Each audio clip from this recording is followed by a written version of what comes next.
and gentlemen, due to illness in tonight's performance, the part of Jenny Lind will be sung by Katie Crook. Enjoy the show.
Barnum's the name, P.T. Barnum, and I want to tell you that tonight on this stage, you're going to see Barnum every sight, wonder, and miracle that name stands for, including Jumbo, the largest elephant in the world, the great white whale from Labrador, General Tom Thumb, only 25 inches from toe to crown, Joyce Hutt, the oldest woman in the world, the rarest, most beautiful bird in captivity, the Swedish nightingale, plus a company of hundreds, no, thousands, including marching bands, standing bands, flying bands, bands of every shape, size, and description. And here they are. Oh, I know what you're thinking. You don't see any flying bands or 25 each men. But like I told you, Barnum's the name and miracles are my game. And they're all out there, just mark my word. Hey, wait a minute. Where do you think you're going? Home. But I got a point of view to expound on. Defending the noble art of humbug. Which I happen to be in disagreement with, as it is no more than a shoddy defense of flim-flam, so it does behoove me to stick around. Respect for the speaker, madam, requires you to listen while he sets forth his convictions. And respect for my own convictions requires me to set forth, which I am doing. Then go. Isolated dissent is hardly going to deter me. One small voice can quite easily be ignored. Good day, Mr. Barnum. Of course. It doesn't help any if that one small voice just happens to belong to your wife. I'll have a kiss before you leave, Cherry Barnum. With pleasure, Mr. Barnum. You may not make with sense, but you're beautiful. In the main ring, ladies and gentlemen, the fight to the finish struggle of humbug versus truth, flim-flam versus fact, Mr. Phineas Taylor Barnum versus his good wife, Cherry. An American pageant featuring stirring music, thrilling spectacles, hilarious clowns, and savage jungle beasts. Presenting first, Mr. Phineas Taylor Barnum himself, in an opening bit of philosophical thunderbolt. Mr. Barnum! Fact is, my wife's a perfect example of what I'm talking about. Give her a mess of hard facts, and she's happy as a clown. Serve her a bit of fancy, and she'll turn her nose up like it was yesterday's fish. Which whether you end up believing a humbug's a blessing or a curse, you're all still gonna buy it. Why? Because every 60 seconds in this wonderful world, a delightful phenomenon takes place, which absolutely guarantees it.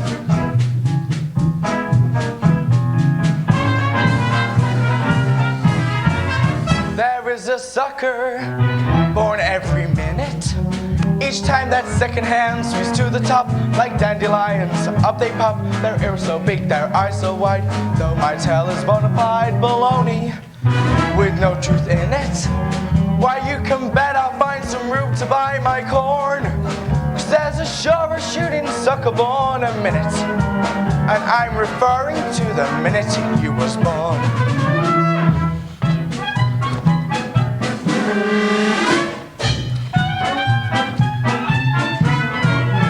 Each blessed hour brings 60 of them. Each time that wooden cuckoo shows his face, another sucker takes his place, flunks his quarter on the line to buy my brand of genuine malarkey. God bless them, love them, but don't feel sad or hopping mad or cause a scene. 'Cause there's a surer shooting sucker born a minute. But ma'am, you might have been the minute in between. if I allow that right here in my hand, the smallest living human man, the sight of which is surely worth a dime. If I present an educated pooch who's trained to dance the hoochie cooch, what better way to waste a bit of time? If I am put at monumental cost, a lady fair whose head was lost while crossing railroad tracks twixt some zinnias, who eats farina through a hose and wear pink ties instead of clothes, that ain't worth a buck, my name ain't Phineas. Whoa, you say that's hogwash, well who cares? You'll buy my hogwash long as there's a sucker born every minute. Each time that second hand shoots to the top like dandelions, up they pop, their ears so big, their eyes so wide. And feed them bona fide baloney, just let me spin it. There ain't no man who can resist me, wait and see. Cause there's a sure as shooting sucker born a minute. And friends, the biggest one, excluding none, is me.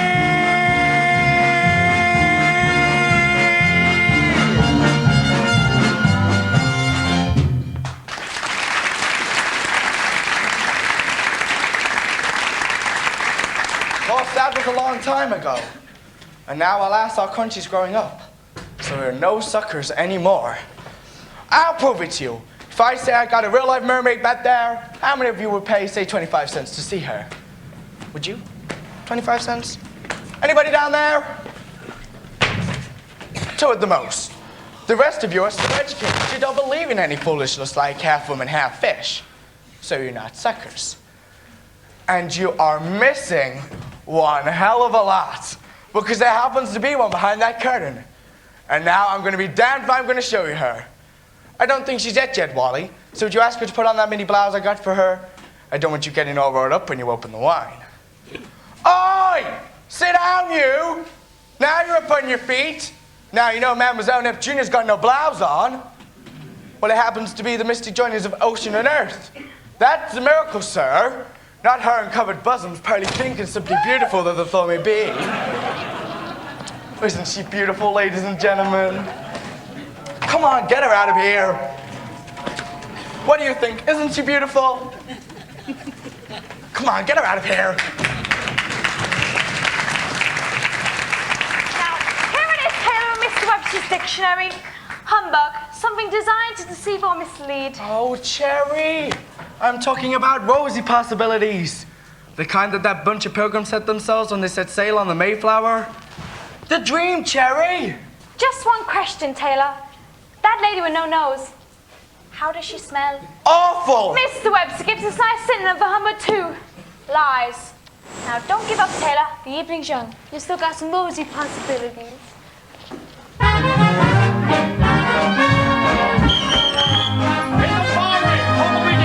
As Mr. Phineas Taylor Barnum turns old into gold, quicker than you can say, George Washington. Yeah, she's 160 years old. She is so beautiful. She is so beautiful. Are you sure, Mr. Lyman?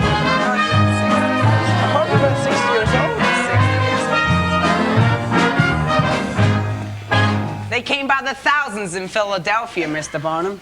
Now, here's all the papers you will need. Birth certificate, bill of sale, written testimony, provided beyond a shadow of a doubt. Then on June 15th, Joyce Heft will be 160 years old. Well, she better be, Mr. Lyman. It's taken every last cent I have to buy this contract. But from now on, P.T. Barnum presents Joyce Heft, the oldest woman in the world. She'll make you a fortune, Mr. Barnum. Just you remember, Philadelphia. All right, Joyce, we better get to work if you want to eat tonight. Come on, ladies and gentlemen, step right up and see her. George Washington's nurse? No, the oldest woman in the world. I'm not so. When you see the shape the world is in, when the way it is ain't what it's been, She's 160 years when folks just kept on going, thank God I know. She could be gone by the end of the week. Joyce? Aye! Oh, I don't understand it. They came by their thousands in Philadelphia. Yeah, and walked by the thousands. You've been found, Mr. Barnum. Oh, Joyce! Anyway, what's so special about an old lady? A young lady? Well, that's different. You had me up here 140 years ago. They would have come all right. Oh, what did you say? I say what's so special about an old lady. But you're a special old lady, Joyce. What you looking at, Mr. Barnum? I'm looking at a nurse. About 100 years ago. You've got this baby bouncing on your knee. I know, George Washington. I don't know no people named Washington. George Washington, the father of our country. Oh. I told you. Joyce! That sidewalk looks a mite hard to sleep on. And I'd say there's even a fair chance of rain tonight. Maybe even hail.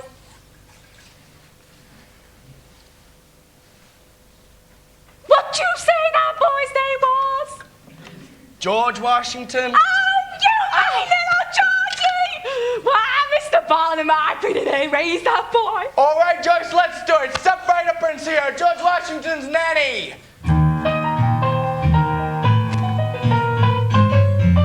When you see the shape the world is in, when the way it is ain't what it's been, when folks just care for gold, thank God I'm old. When you take a gander at the news, when you hear the language people use, when no sweet songs are sung, I don't wanna be young. All right, Joyce, let's liven it up. Anytime he doesn't fret me, should he spy me, that don't upset me. Daddy, take me, come and get me, that's fine by me. Age don't worry 160 when years old. folks misbehave, when it's only good times that they crave, when kids are much too bold, thank God I'm old. When there ain't no He-Man left alive, when they tell you 3 men out of 5 end up locked up or hung, I don't wanna be young. All right, Joyce, let's do some steps for him. I'm 160 years old, I can't dance. Rain, hail, maybe even a blizzard, Joyce. I'll dance. All right, take your stick and get up on there. Over here. Up there. Let me tell you about the day my Georgie discovered America. Oh, that was Christopher Columbus. I turned it in too. No, you didn't. Now jump down here.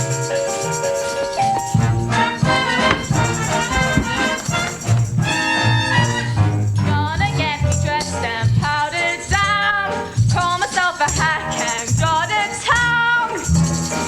See every shady street, these be one show. Then I'm gonna sit back on the shelf, have a little nip and tell myself, though my back up the bed, my hair got silvery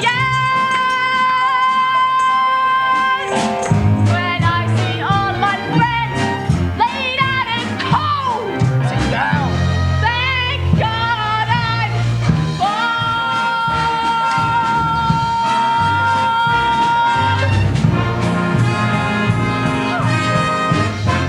Here we go. Good. All right, maybe I misled him a bit. But those folks went home thinking that they shook the hand that held the rosy bottom of the father of our country. And that is a patriotic humbug, and there is none better. Well, now that Joyce was such a success, I started signing up other attractions. And I needed some place to put them. That's right, Mr. Barnum.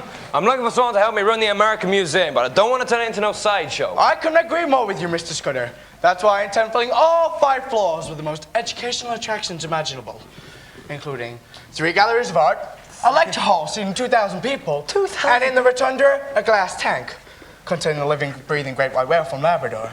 What? But may I present, and also to make up your mind, may I present you with this courtesy ticket, which I may have lost in my other jacket, to entitle you and a friend to one free admission upon payment of half the regular price. Any Tuesday, Wednesday, Thursday between the hours of 12 noon and 1 p.m. Is it a deal? Taylor Barnum, did you or did you not have an appointment to meet me at 1 o'clock sharp? It is now past 2:14. Cherry, I'm In sorry. the near ring, P.D. Barnum versus that most ferocious of all jungle beasts, the female of the species, who has been kept waiting for over 1 hour and 14 minutes. Mr. Barnum will face this dangerous creature unarmed. Darn it, Mr. Scudder, I thought I asked you to tell me when it was 1 o'clock. No excuse. Just run along to the museum and I'll meet you in the builders there at 2:45. Very well, Mr. Barnum. I don't know why I took him on as a partner, Cherry. He's so forgetful. Hogwash, Taylor. I believe you forgot that appointment all by yourself. Now, I just picked some pamphlets of the Woman's Emporium, so I thought we might lunch there. Cherry, you can't lunch in a place like that. But Manala's Oyster House is just round the corner, so suggested That we leave it up to the fates. An excellent idea. Heads Woman's Emporium, tails McNally's. I'll toss if you don't mind. Go ahead, Taylor. I trust you 100%.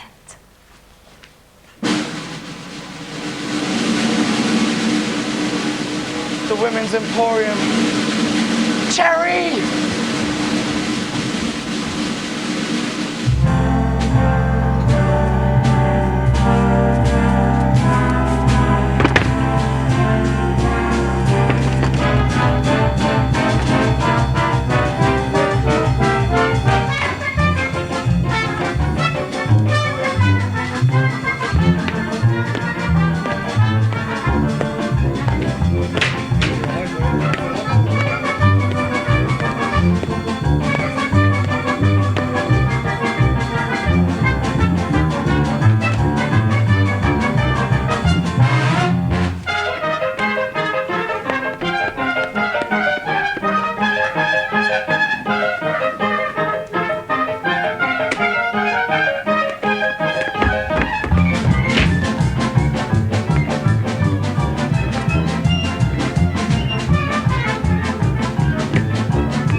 Sit down, Cherry.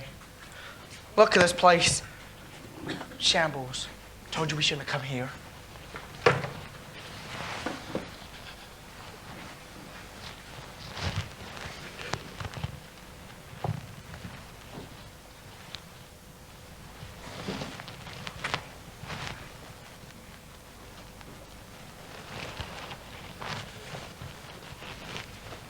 Here it is, Mrs. Barnum, our new pamphlet, all about the Stanton Act. Thanks to Elizabeth Cady Stanton, the state of New York now allows a woman to make all of her own business and legal decisions. What do you think of that, Mr. Barnum? Oh, I'm all for it. 100%. As long as she asks her husband first. All right, Manali, bring us 2 dozen oysters and 2 large ales. Make sure you put a head on them. Mr. Barnum, have a little special, Mrs. Mortimer. Plus a special boiled parsnip. Cherry! And an extra copy of Miss Stanton's pamphlets for dessert. Thank you. Now, Taylor, you can tell me this new partner of yours is. Cherry, that's Mr. Amos Scudder.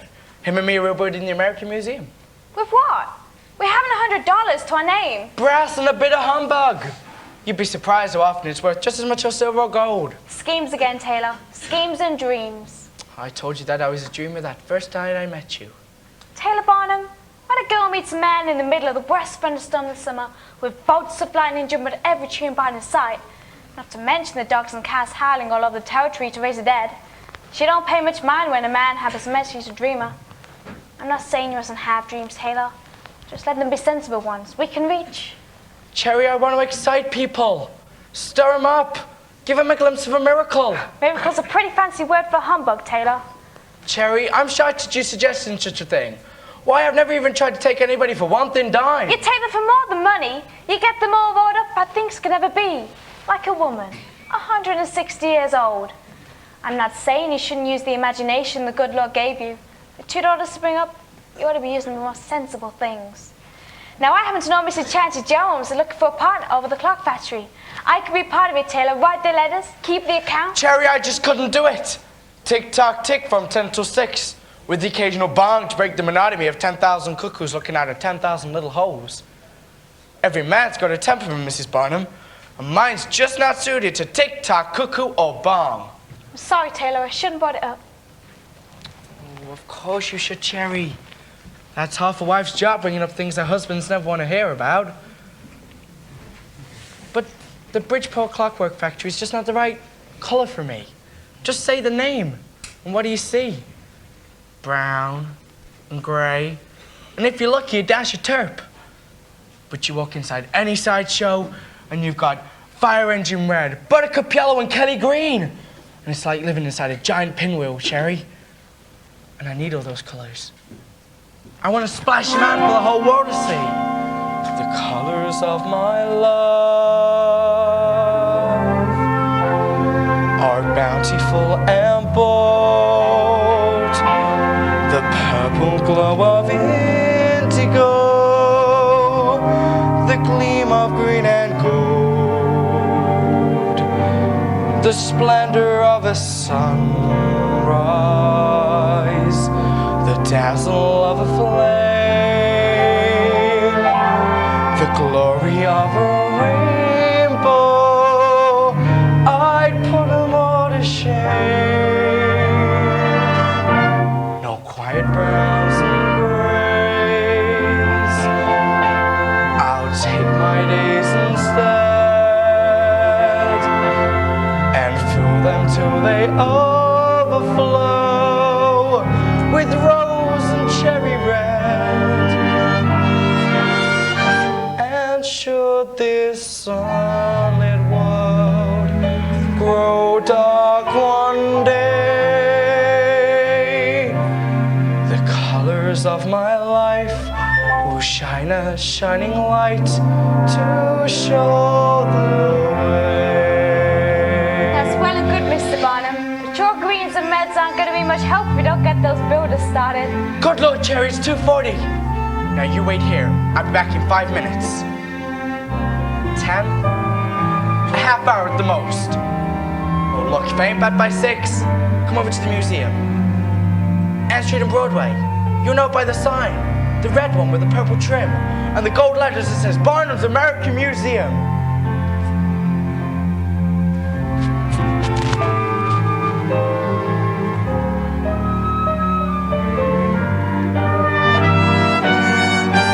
The splendor of a sunrise, the dazzle of a flame, the glory of a rainbow. I'd put them all to shame.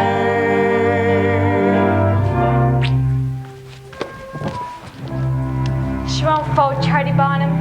If you'd have asked a few logical questions before you married him, you would have put a healthy distance between yourself and a fella who wants to give the whole world a paint job, which I'm not so sure it needs. The colors of my life are softer than a breeze, the silver gray of eiderdown, the dapple green of trees, the amber of a wheat field, the hazel of a sea.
is a cascade, a caravan, a cavalcade, a cornucopia of cataclysmically comical clowns.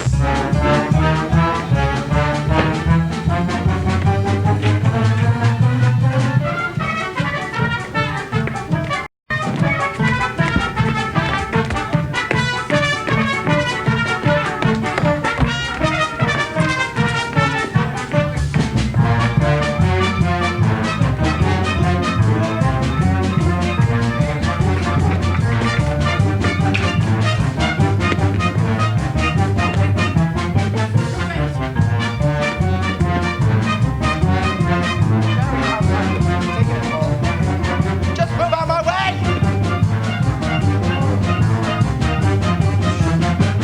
Get out! Oh, Cherry, I bit off more than I can chew. Nonsense. We've got an opening Monday morning at 9. We'll be ready. Do you propose you're building the entire museum in just 2 days? I do, my treasure. But how, my dove? Slowly.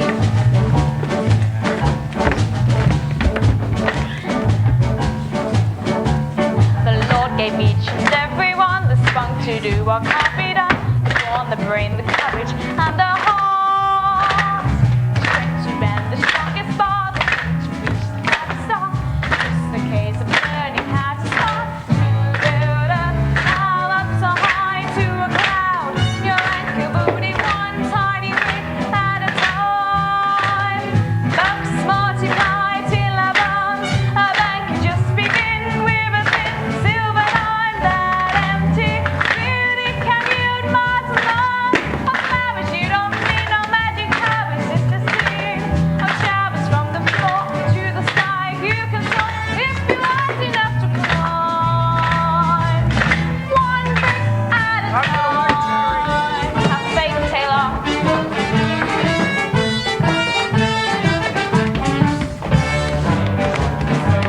We lay the kill the maze and mass.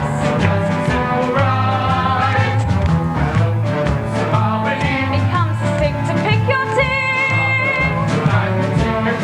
One starward chap with a cup and a bunch of hours in the soup. All the souls from the sea. Buds open up, turning bows to bows all begun. Light as one bumblebee to my symphonies or at least contact good which fills an obligation to start before the lot. The best in the dust, be the best if you're just content to climb one brick at a time. Just take a brick and place it on the ground to make it stick. Pull mortar all around a cup of lime and stir until it's hard. And up she'll climb by inch by foot by yard. A sill, a door, a ledge or window pane. Then drill some more, raise up where the vein. A roof, the proof that's going slow like this. A splendid edifice can climb. Tower up so high to a cloud. Your ankle only one tiny brick at a time. Bucks multiply till our bonds. Our bank will just begin with a thin silver line that empty really can yield miles and miles of flowers. You don't need no magic powers. It's the seed of showers from the floor to the sky. You can soar if you're wise enough to climb. One brick at a time. One single solitary brick. One brick at a time. One single solitary brick. One brick at a time. One single solitary brick.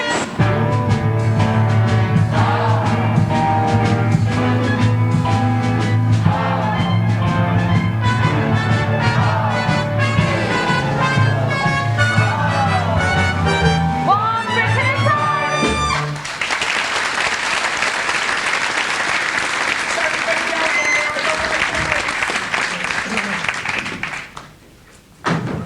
Everything about my museum was spectacular, including the price. $1. Now that may sound a bit steep, but it was worth it. Just look what I gave them. quite a lot of Roman terracotta, living lava from the flanks of Etna. Statuary, right at Omerdary, see the tumble and the Red Sea part. Magna in his band, the fattest lady in the land, a pickled prehistoric hand, a strangled Pocahontas hair. Corazon are gonna be showing you some rowing through a model of the rapids of the Delaware. Armadillos, clever caterpillars, reproductions of the Cyclops retina. Crystal blowing, automatic sewing, Venus on a shell and other works of art. Educated flees a tribe of Aborigines, needs to find these joined at the knees of Mona Lisa made of ice.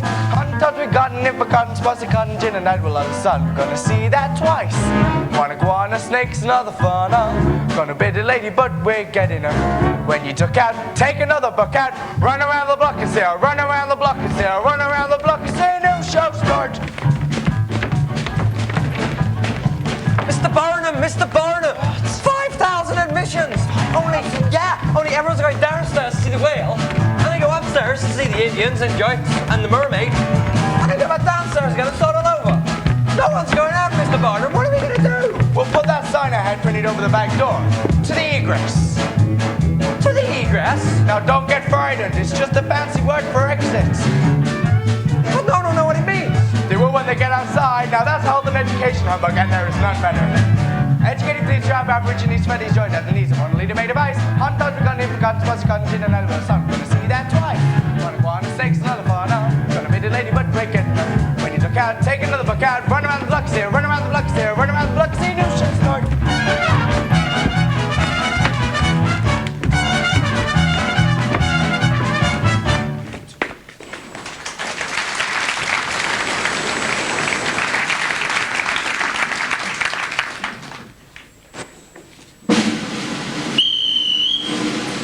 Barnum, Grand Master of the High Wire, tries for a triple somersault and falls, which gets him plenty burned up.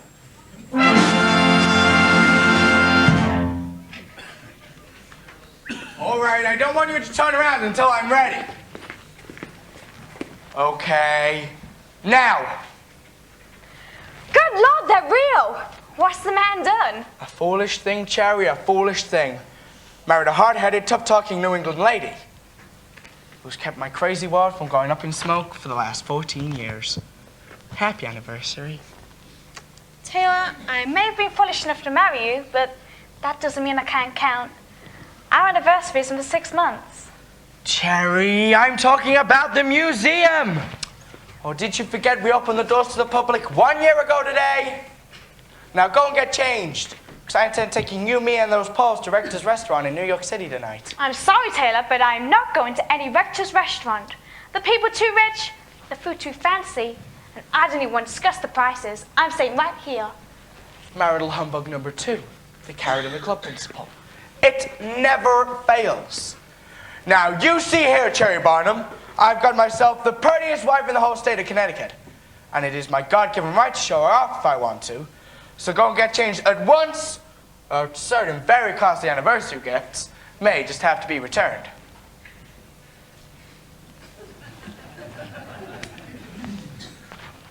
Well, it almost never fails. What am I gonna do with you, Cherry? Put up me, Taylor, same as I do with you.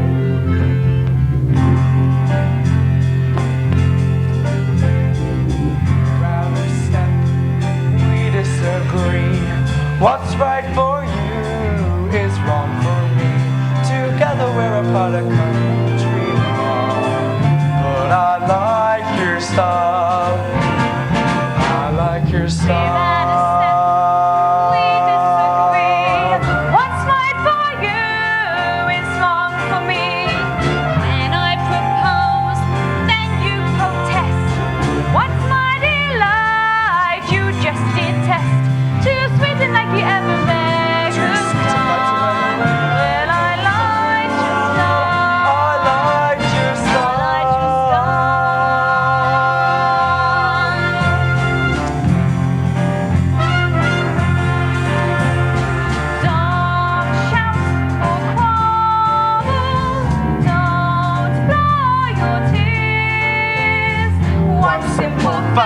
Dissect and discuss for the next 100 years.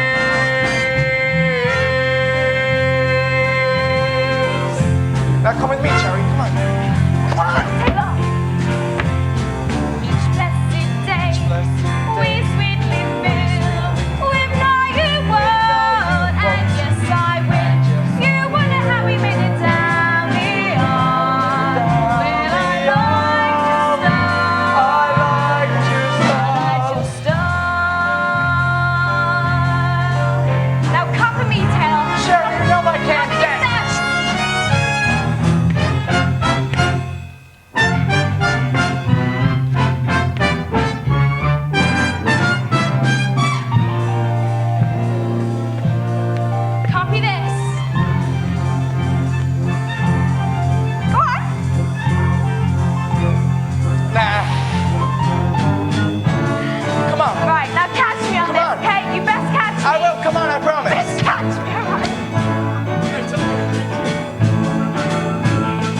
it isn't to show off these pearls to your fancy New York friends.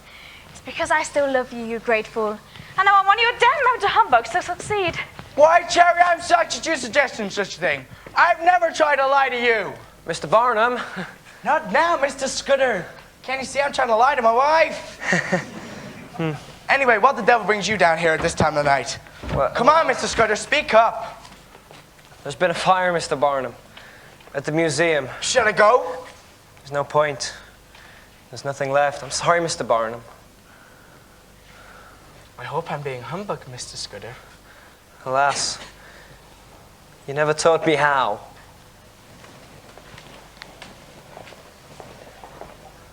Mr. Scudder, wait!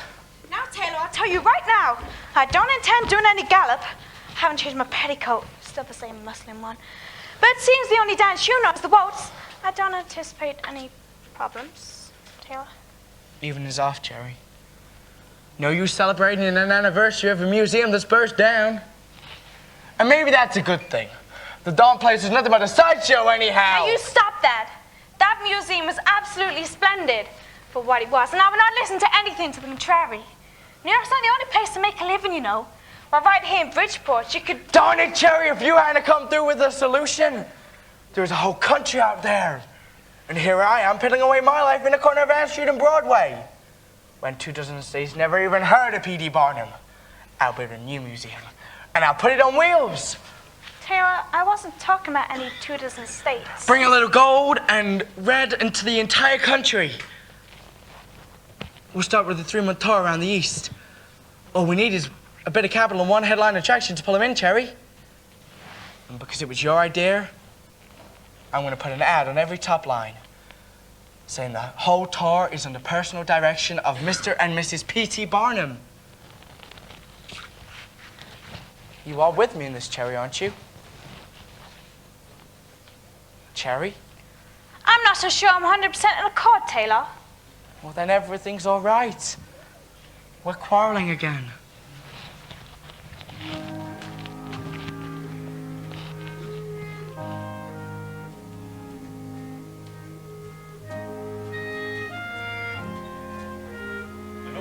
Mr. Barnum. Go on, Mr. Stratton. Well, our appointment was for 2 o'clock. I'm busy now. Monday morning at 9. In that case, why don't we just forget it? My wife and I have a few more qualms about your offer as it Monday is. morning at 9, Mr. Stratton. Good day, Mr. Barnum. All right, damn it, here I come. Cherry, you gotta understand. He's got that headline attraction I was telling you about. Now you go on dancing and I'll be back in 2 shakes, I promise. I promise. And now, a deliciously droll divertissement as Mr. P.D. Barnum juggles 3 slippery Strattons in the air.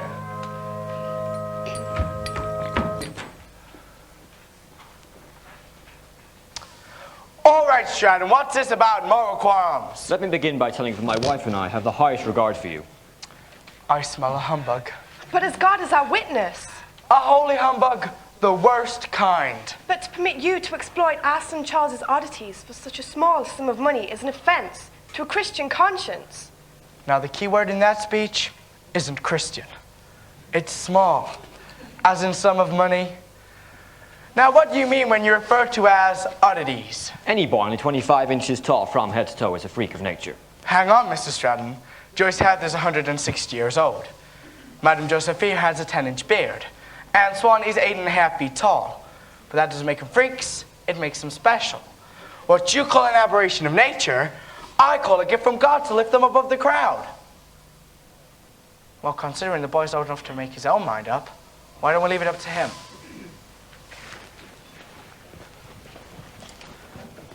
Now, Charlie, I want you to come with me and join my show. But I'm not going to fool you. Tens, thousands, maybe millions of people are going to come and see you. Some to stare, some to laugh, but most of them will cheer and tell their grandchildren and great-grandchildren for generations to come that they saw the smallest man in the world. We'll even come up with a special name to go with a miracle of your size. Thumb. Tom Thumb! And of course, you've got to keep in mind the princely salary of $15 a week paid to your parents. Are you with me, Charlie? Now, what did I say that boy's name was? Tom Thumb. Sounds a little skimpy. What about the Right Honorable Thomas Thumb? What'd you think? No. Sir Tom Thumb? No. What about something with a touch of military? Yeah? Captain Tom Thumb? Ah, what the juice. In for the penny, in for the pound. General Tom Thumb! Ladies and gentlemen of the great city of Philadelphia, for the first time anywhere, the world's smallest man, General Tom Thumb!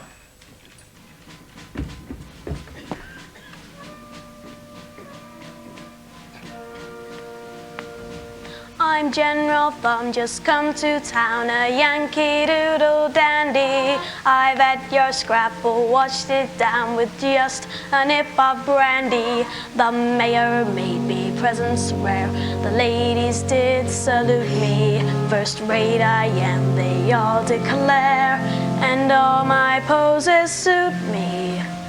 My success should open up your eyes. Don't judge nothing just by shape or size. Bigger isn't better, taller isn't braver, stronger isn't always wise. Smaller isn't necessarily the lesser, guts can come in any size. Lady luck and favor, just a little shaver, over one who's 6'3". Brains in any tussle, mops the floor with muscle. Bet your life I'm glad I'm me. Ladies and gentlemen, Tom Thumb's engagement at London's Egyptian Hall has been cancelled this evening due to his command performance at Buckingham Palace. Bigger isn't keener, larger isn't bolder, higher might be low inside. When you need to lean up upon a friendly shoulder, narrow's just as good as wide. See the mighty lion sitting there and crying, bitten by a tiny flea. Mammoth was colossal, what's he now, a fossil? Bet your life I'm glad I'm me. What's strong in bulk may lag along in brains and heart. That handsome hulk might be a little pusillanimly, proven consequently. Though he shows you shoulders twice as big as boulders, if the brain's a tiny pea. When you're in a pickle, he ain't worth a nickel. Bet your life I'm glad I'm. I bet your life I'm glad I'm me. Ladies and gentlemen, together for the first time anywhere, P.D. Barnum's 2-star attractions, General Tom Thumb, and Director of the Royal Zoological Society of London, the king of all pachyderms, Jumbo!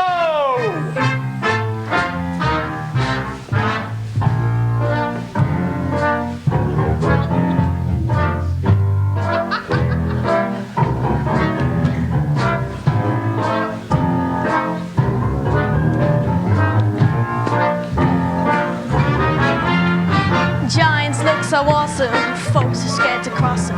Nonetheless, I guarantee, smallest Yankee Doodle, if he's in the moodle, beat the whole caboodle using just his noodle.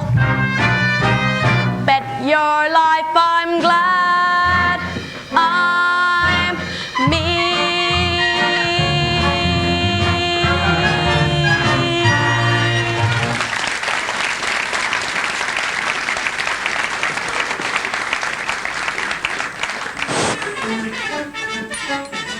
Once again in the center ring, P.D. Barnum versus the female of the species, with unheard of, unexpected, alarming results.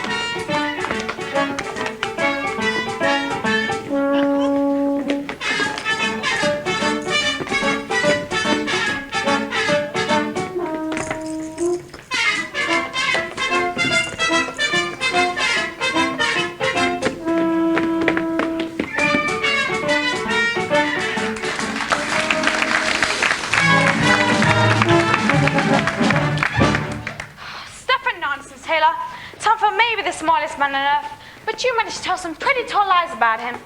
He's not a general. And his name's no more thumb than mine is. I call that trimmings, Cherry. Why's Joyce have sage trimming too, Taylor? Oh, that was just justice. I simply took off most years, most women knock off their age, and added it on to hers. Be that as it may, Mr. Barnum, but if you want to be in the exhibition business, the least you could do is find yourself a respectable attraction. Now, don't get started on that again. And anyhow, that's all I hear from you. When you gonna find a new attraction? Jeez. Mr. Barnum, all my congratulations. Julius Goldschmidt, we met last autumn in New York. I got your show here in Boston last night. Absolutely splendid. Thank you. Cherry, you remember me mentioning Mr. Julius Goldschmidt? He presented Mr. Booth in his last tour. Of course, Mr. Goldschmidt. What brings you to Boston? Boston's home to me, Mrs. Barnum. I stopped off for a quick visit before sailing to England to sign for a Swedish girl who's made such a stir over there. Jenny Lind. I read all about her. 2 command performances for the Queen. Lind. Lind, of course! The Indian rubber lady who can tie a right knot in her arm, or maybe not. Mr. Barnum, Jenny Lind is an opera singer, and according to all the critics, his voice is the most glorious sound ever heard. And you'll get a chance to find out for yourself when I present her first concert at the Castle Garden in the fall. There we go. The New York train's due in a quarter of an hour. Mr. Barnum, Mrs. Barnum, a great pleasure. And I look forward to seeing you both in the fall.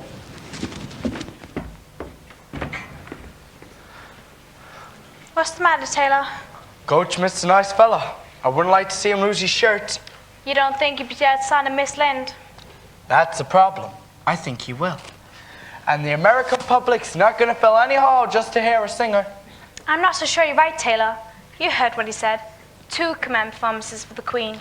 It's a hard time you find yourself an attraction like that. Now, don't get started on that again, or we'll miss the Chicago train. Besides, I wouldn't know how to start. It's very simple. We toss a coin. Tails, we carry us when you are. Or heads, I run the rest of the tour while you go up to England to make a deal with Mr. Lee's agent. But what would I say to Goldschmidt? That you're afraid New York would never buy an opera singer, and you didn't want to see him lose his shirt. I call that a lie, Cherry Barnum. I call that trimmings, Taylor. Yeah, you would. Bon voyage, Mr. Barnum. Cherry? This is uncharted territory. I'm equal to it, Taylor, and so are you. Cherry, wait. Well, it wasn't too late. I could have missed that train, followed Cherry west, but I didn't. I made the train, made the boat, made the deal. Now the only thing I had to figure out was, who the devil was Jenny Lind? But like the fellow Shakespeare said, it's the titles public want. I'll call her the scintillating songbird from Scandinavia. What do you think of that? No. The songbird who scintillates from Sweden? No. I got it! The singing Swede!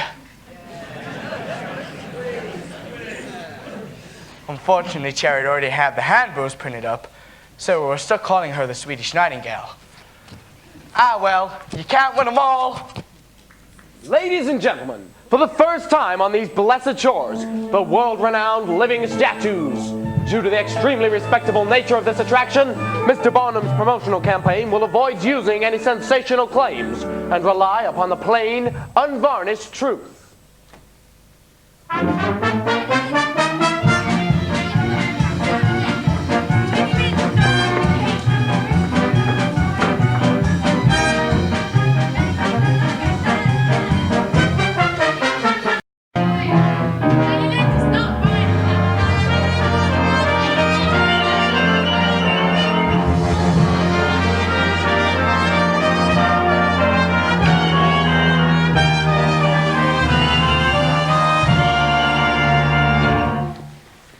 Barnum, Miss Lind, welcoming you on behalf of 1,230,000 citizens to the proud city of New York. Tell me, how was your crossing? Wat zeggen nie? Come again. Voorlaat mijn jacket het spraak? She doesn't speak English. Miss Lind, this here is the United States of America. We speak English. Engelska? Oh, Henry, get me a hall. Miss Lind, you've got to give a concert tonight on this stage. She on concert? In English! I don't want learn English. Well, you've got no choice. Choice. Choice. Choice. Good. Good. Good. Good. That's good. No good. Good evening. Evening. Evening. Evening. Evening. Evening. Evening, ladies. Laddies. Ladies. Letties. Oh, Miss Lind, lettuce you eat. Ladies. Ladies. That's better. And. Und. And. Und. And. And. Gentlemen. Gentleman. Gentlemen. Gentleman. Gentlemen. Gentleman. No! Gentlemen. Well, that'll have to do, I guess. And anything they can't understand, we'll just charge it off to European style. And don't forget to smile. If there's one thing no American can resist, it's the smile of a beautiful woman. Well, no American man, anyhow. Well, it's time to start the show. Good luck, Miss Lind. That's Agony. In English.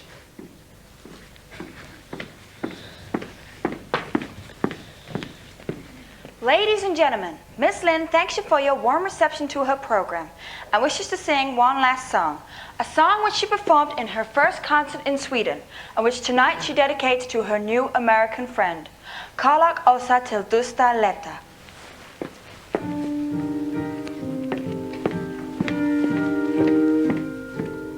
Utamo grand, utamo tid, kärleken och glaka, kärlekens vind brann som eld, spränger den och stämmer.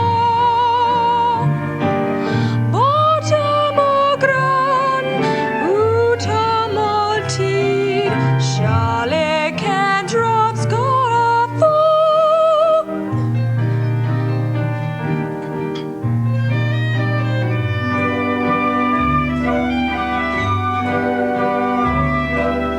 Love knows no rules, love has no time, love laughs at rhyme and reason, sweeping the stage, mad or sublime, knowing no age or season, wise men and fools playing love's game, then to the same sweet treason, love's ever song, swift as a flame, reaches the strongest war. Love knows no rules, love has no time, love makes such fools of us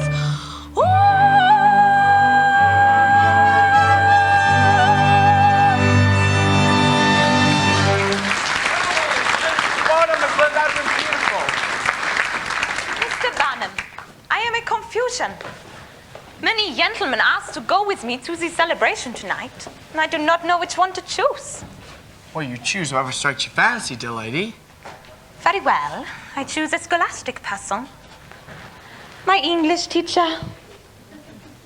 Now I am a confusion. Taylor, the carriage is waiting. I'll be right along, Cherry. Also the mayor of the city. Also he asked to escort me. Look, Miss Lind, Taylor, please hurry. I want to freshen the hotel before the reception. Oh well, perhaps another time. Cherry, Cherry, I got me a problem. The receipts. That darn bookkeeper messed them all up, so they've got to be counted again. So you take that carriage, and I catch you up as soon as I can, I promise. This bookkeeping. It could have been done tomorrow, could it, Taylor? No, Cherry couldn't. Very well. I'm very proud of you, my darling. Good night. Good night, Miss Lind.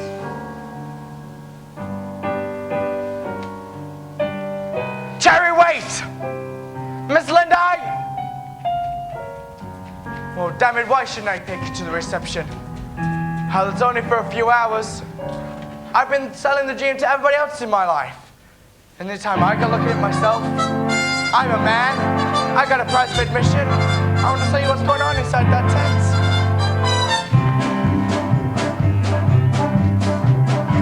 Staying home, living day by day. Maybe safe, but it can't be duller. Same things, only black and gray. When the world is alive with color, doing just as your neighbors do. Maybe wise, but it ain't so clever. Every man has a dream or two. Let him go or the gun forever out there somewhere, just out of sight. There's a world of glory and shine. Ain't each man alive got the right to stray just a mite from the straight and narrow, shooting through the star like a flaming arrow. Turn down every highway bend, turn down every chance you're given. Turn your back on your lifelong friend. How the hell can you call that living? Say put in your pumpkin shell. There's a blink and a resting habit. There's a ring on a carousel, and it's yours if you'll only grab it. Out there somewhere, just down the line, there's a world of glory and shine. 1 square foot has gotta be mine. Once in his life when a man decides. Once on a hill when the road divides. Once on a hill when the morning grows. Once in his life to see those fast glow flags streaming, fast glow flags streaming. In a land where the dawn is clear, in a land where the sun forever, on a plain where the spring all year, and the dark of the night comes never. Out there somewhere, just out of sight, there's a world of glory and light. Ain't each man alive got the right?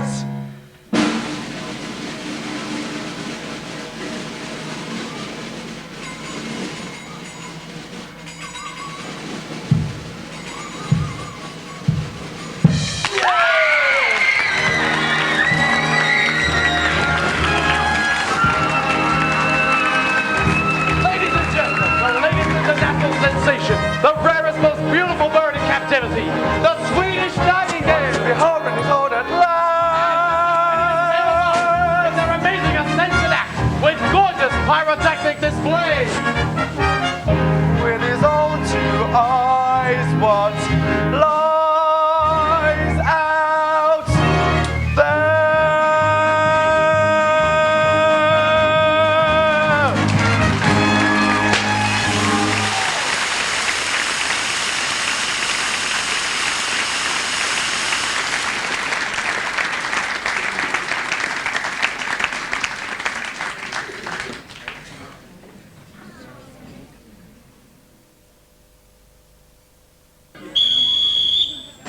Out of the main tent, away from the midway, the Bridgeport Grand Opera and Pageant Company presents, along with the Potomac Marching Band.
Heart go rat-a-tat-tat. Stop flagging your hands, stop moving your hands. Battalions of brass, as and cats alive is every sight that's sweeter than that. See the pretty lady toast that bad on high. It's cute as a daisy. One fell with the face from the line. Ain't you glad to see? Hear the tuba play that old papa, oh my. Ain't it driving you crazy? Don't you be so damn lazy. Better hurry and join that big hurry. I'm glad to see.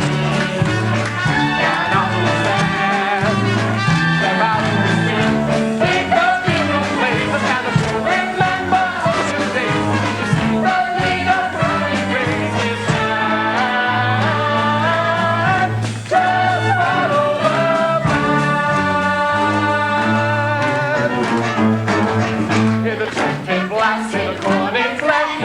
but the bass and the rattle of the sand.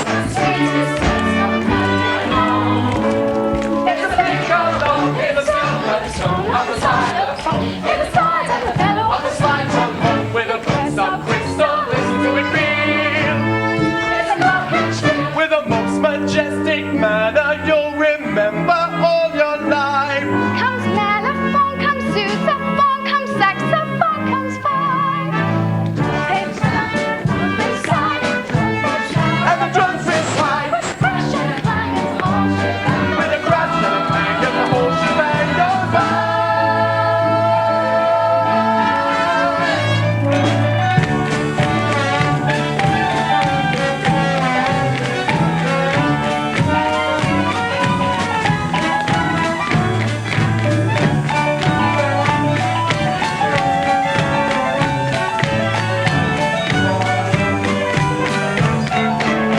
See that pretty lady top that bad guy, introduce the daisy. See the fellow with the big face come by, ain't you glad that you stayed? Hear the tuba playing on Popeye, oh my, ain't he driving you crazy? Would you be so darn lazy? Better hurry and join that big parade. Come follow the band, wherever it's at. That both your feet beat, stop the drum, let your heart go right into that. A flag in your hand, a plume in your hand, for times of brass. Pass that catch the light, the men decide that's sweeter than that. Ladies and gentlemen, the esteemed members of the Portomatic Band Society, the President and Mrs. Fillmore respectfully invite you to join them in the London White House this evening, where Miss Jenny Lind will be giving her debut performance in our nation's capital. Don't you be so darn lazy. Better hurry and join that big parade. About to see, get off the stand, step out to the street, beat the bugle blaze. You'll remember all your days. The leader proudly raise his hand. Just follow the band.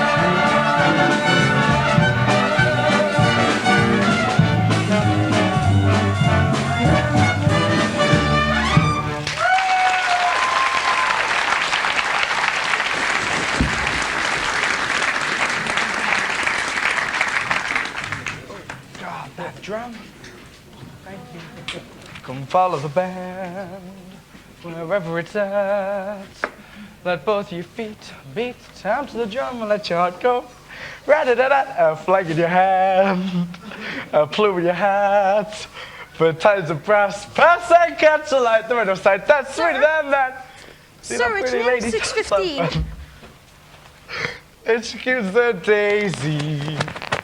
Darn it, Woden, don't I even get one evening off? Miss Lind asked me to remind you the reception's at 7 o'clock sharp, and since President Fillmore is a stickler for punctuality. Oh, the whole 6 months of this tour has been nothing but tea with the president, supper with the senator, reception with the chief justice. Why, I'd give it all up just to get away from him. You don't mean that, Mr. Barnum? Oh, I do. It was all right in the beginning when we had to turn an opera singer into a Swedish nightingale. But now the only thing I'm getting out of that bird is money. And it is not enough. My own damn fault, of course. I humbugged myself into believing I needed some more color into my life. And she humbugged me into being respectable. A miserable state as far as I'm concerned. So I might as well be miserable being respectable with somebody that I love. But I thought you and Miss Lind.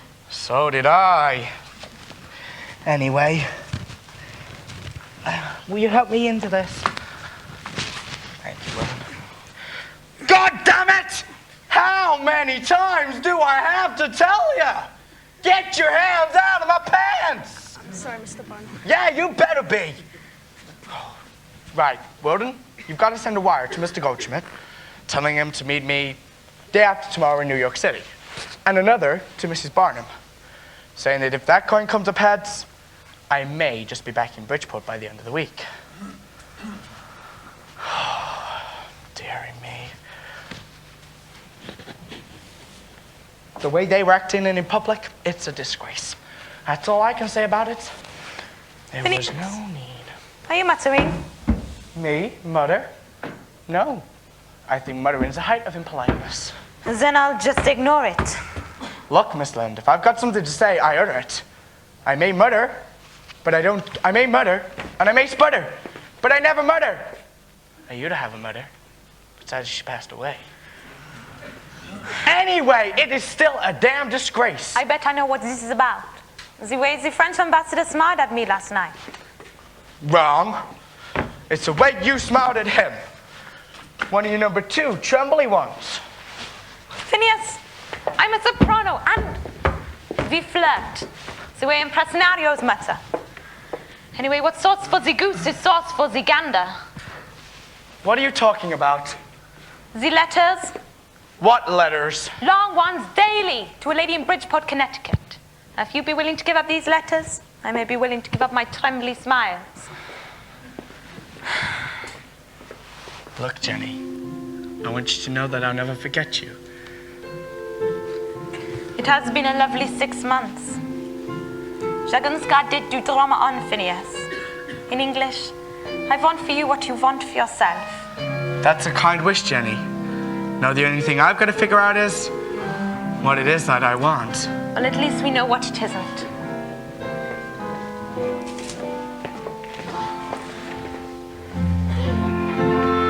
This game of love amuses. Unless, of course, one loses. When do you think you'll be leaving, Phineas? I suppose tonight's as good a time as any. Will you be all right? I think so. I have a dinner engagement. See French ambassador.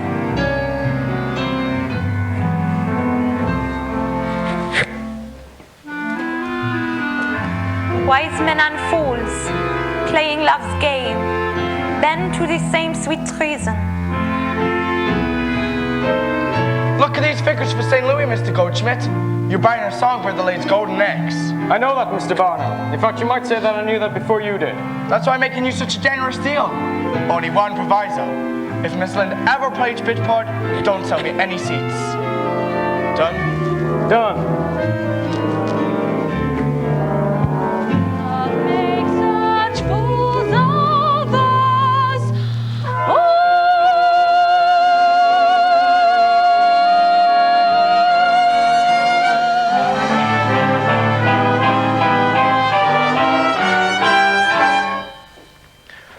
Why, Terry Barnum, what are you doing here? It came up heads, and I still think you're beautiful. My way this time, Taylor. Your way. Out of the main tent, away from the midway, without the benefit of Kelly Green, Buttercup Yellow, or Cherry Red.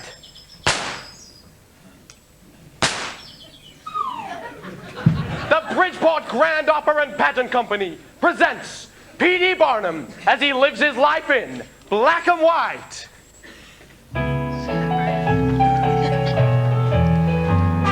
Black and white, the city's rosy living. Black and white, keep both feet on the ground.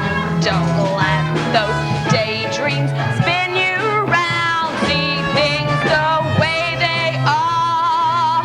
You're gonna tumble if you fly too far. Stay low and hold on tight. Living black and white. May the 7th, 1851. Day of days, Lord Bridgeport's favorite song. Living well, he's sent to Hades, like my sweetest singing ladies, and the local works he will run.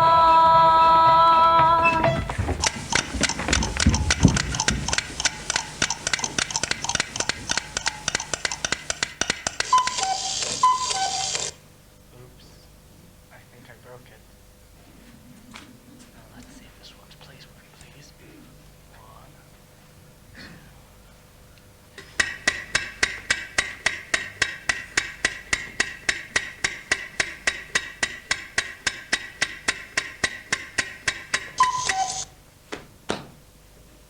2. Oops, I broke it again. 1, 2, 3.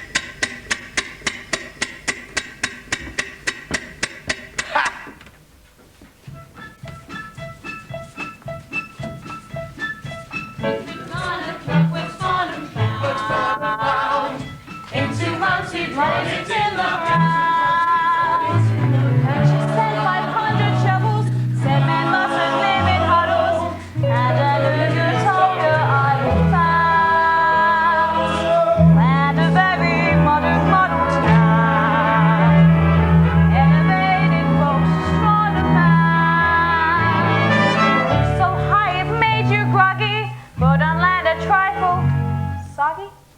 So as it grew up, it started down.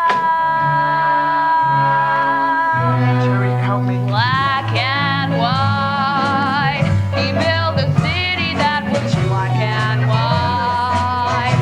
It showed no end of spunk, and looked quite splendid as it sung. There goes another lunch. There goes the depot and the Baptist church as they slip out of sight. But black and white, so long, ta-ta, good night. Bye-bye, black and white. Oh,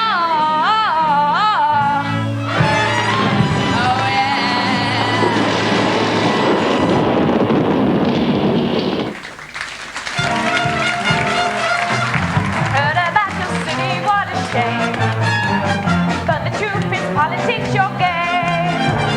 Kissing babies, making speeches, posing with the local preachers on respectability and fame. He could be an organist, no wait. Congressman, I mean U.S., not state. No, that's easy pickings. Oh, what the kings. Why not head up presidential stage? black and white, he's talking politics, black and white. Cold truth and good hard facts. Give all that razzmatazz the act. No bunting in the streets. He'll talk of budget cuts and balance sheets. Statistics day and night. Running black and white. Right side form, slavery in any forms of name. Taxes have to be increased to help the folks that have the least. Tobacco, I would ban us from today. Cherry, I'm losing them. You gotta let me bring some color into this campaign, Cherry, or they're gonna beat me. Very well, Taylor. Go ahead.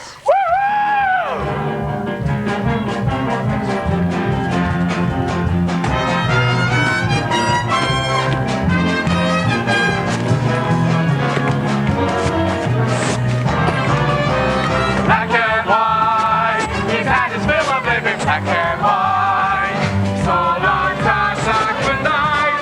Bye, bye, bye, bye, black and white.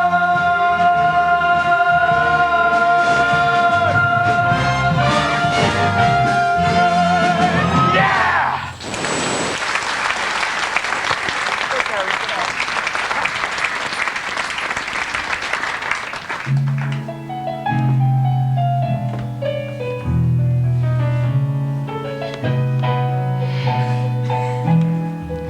Black and white, he's had his fill of living black and white. So long, ta-ta, good night. Bye-bye, black and white. Outside the tent, after the show, behind the scenes, beneath the makeup.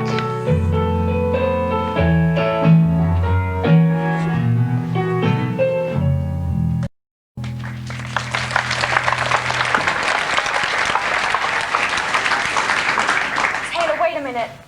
What's the matter, dear? Nothing. I just need a rest for a moment. You know what? So do I. Let's sit down for a spell. On the steps of City Hall? But it's illegal. Well, that'll be my first act as mayor. To get a law passed, so that any elected officials with beautiful wives such as mine, to rest on the steps of the City Hall, as long as I'm in office. How's that? Thank you, Mr. Barnum.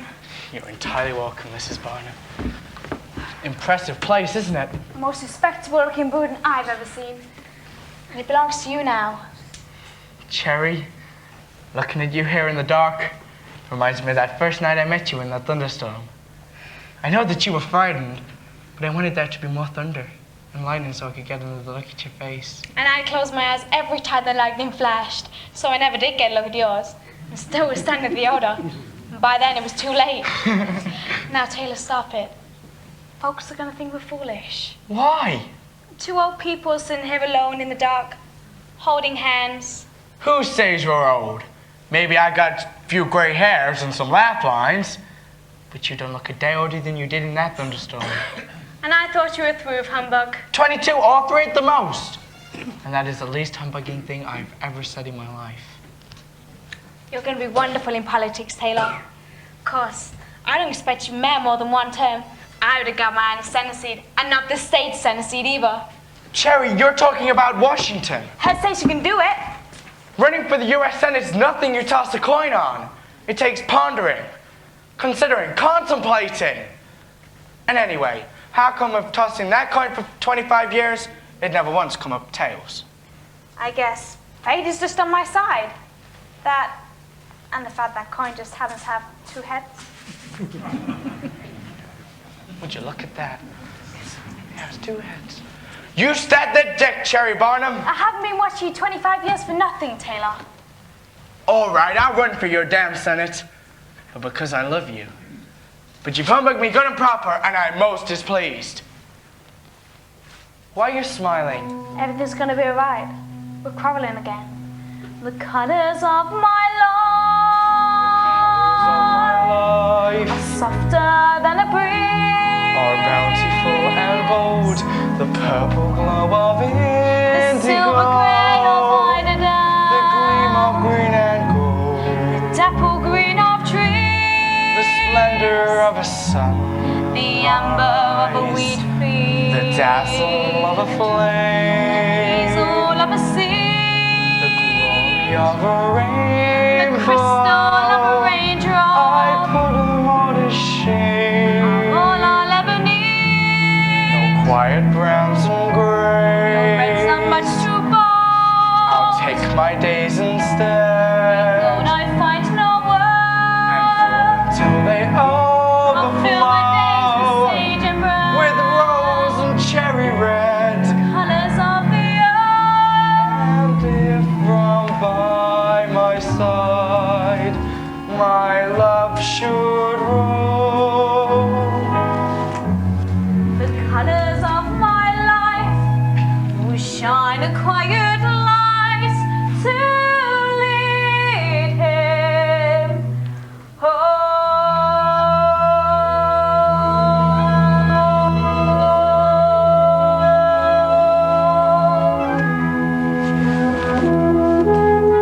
Cherry? Cherry?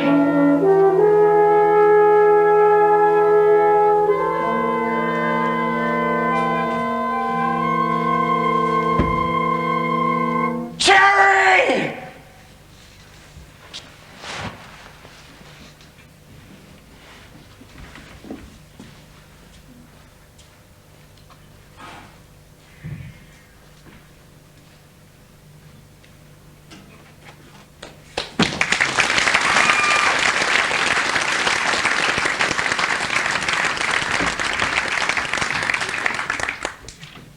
On behalf of the party, Mr. Barnum, may I say how sorry we are. Month after month, they're standing right there next to me. And then just as we reach the threshold. Now, I don't want you boys to worry, because during this campaign, I'm going to be stronger than ever. It's taken me a long time to get the senatorial nomination. And this is an election I don't plan to lose. Mr. Barnum, I'm afraid your nomination has been postponed. What are you talking about?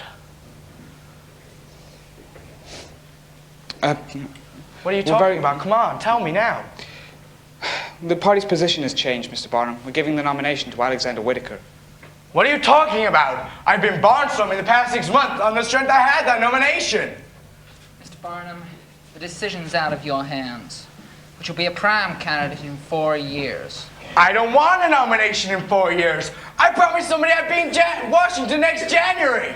And if I can't be there then, I don't want to be there at all. Good day, gentlemen. Mr. Barnum. Get out!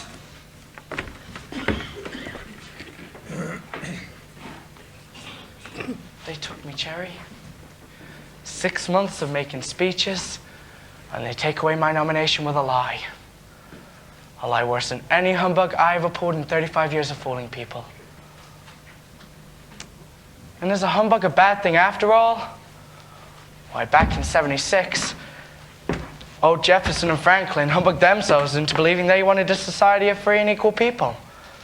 And with that gave them the strength to win a war. Of course, I'm not comparing four-headed frogs and live mermaids to the Declaration of Independence, but there's a connection down there somewhere. Well, how would you like that, Cherry? Up on a soapbox for 2 minutes, and I'm convincing myself I'm first cousins to Thomas Jefferson. Well, doesn't that prove something to you, Cherry? At humbugging, I'm the best there is. The Prince of Humbug. Forty dash, fiddle fop, dribble tosh, twiddle twaddle, bottle lush, fly and Dutch and double Dutch and flip flam. I am the king of hogwash. Tommy Rat, jibber jabber, blabber bluff, hocus pocus, gabba guff, wall and gall and just a touch of white lie am I. Duke of tripe and idle chat, Earl of oil, Lord of blat, Emperor of rigmarole, that I am, bless my soul. The Prince of Humbug, poppycock, jibber jabber, blah blah blah, hokey hokey, kind of bug, fly and dog, and trumpery, that's me. Oh, don't worry, Cherry. I'm not going to go back into the menagerie business. I was thinking about a lecture tour, telling the entire American public about the noble art of humbug. Why, who else has got a better right to talk about it than me? After all, it's what God made me the gift for. It's how I got everything in my life I ever had. Even you. In a world of stink and shock, this moment we spend down a road, a bridge and rock, to Lord knows what end. Through a night as cold as space and dark as the sea. Someone's gotta make it right, shoot a rocket, shine a light, tell you who that someone's gonna be. The Prince of Humbug, poppycock, shilly-shally, pull the wool, blarney, bogus, cock and bull, hoke and prank and hanky-pank and some skullduggery. I am, and damn, I'll always be.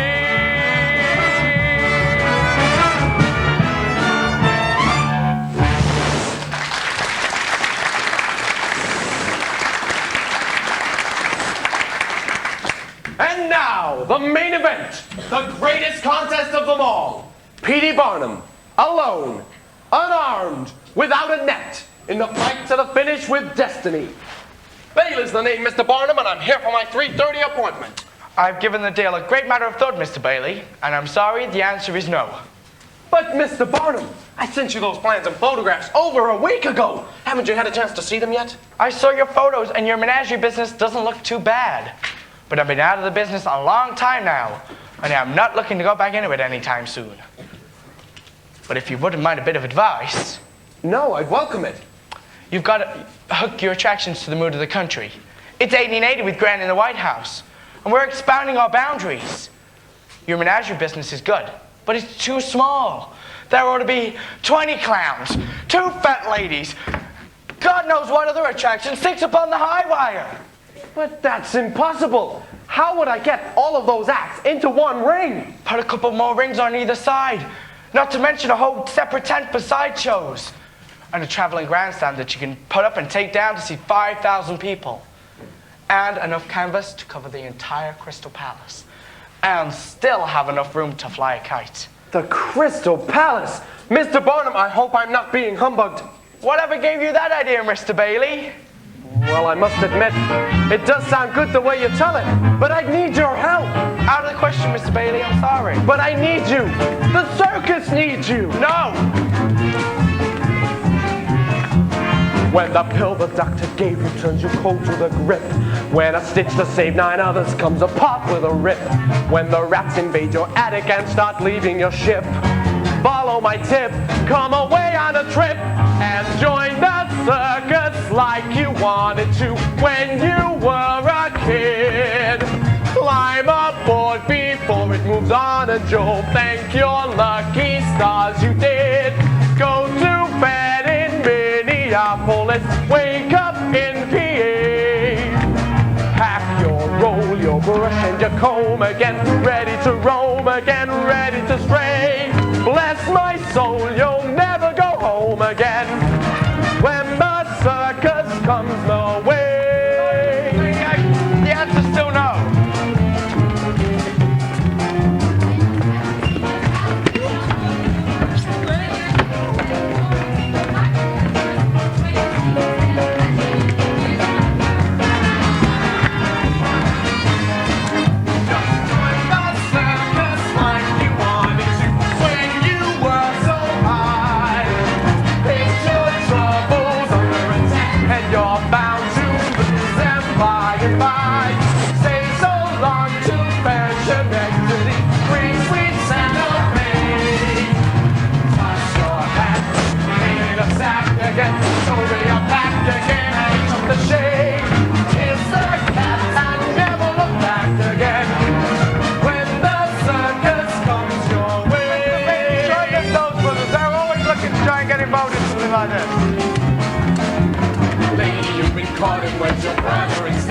When it's on the kitchen, 30 days of water and bread.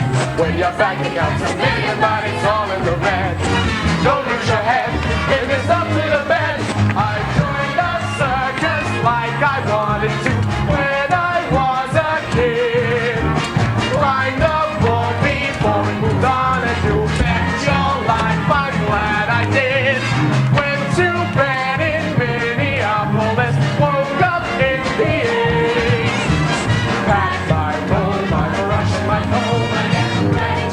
Again, ready to stray.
pony. To your left, Senior Balbo, Genoa, human cannibal.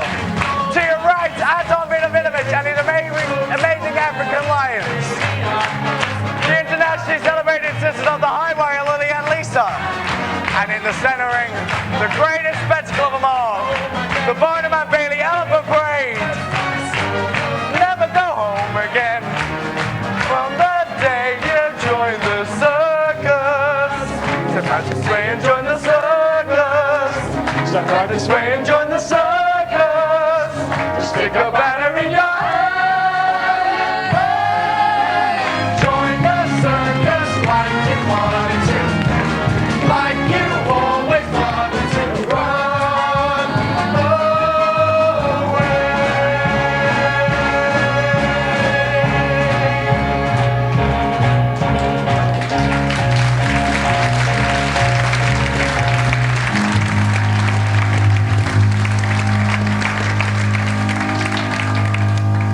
Centering a princely fine attraction, Mr. Phineas Taylor Barnum himself. Of course, that was a long time ago. But now Joyce Hath is gone and forgotten. So's my Jenny Lind. And my poor Tom Thumb. And them Rubens that set sail on the Mayflower have gone to dust. And Franklin's flew his last kite. So my kind of humbugs disappeared. Pity. There was a sucker born every minute. Each time that second hand swept to the top like dandelions. Up they popped, their ears so big, their eyes so wide. My tail was born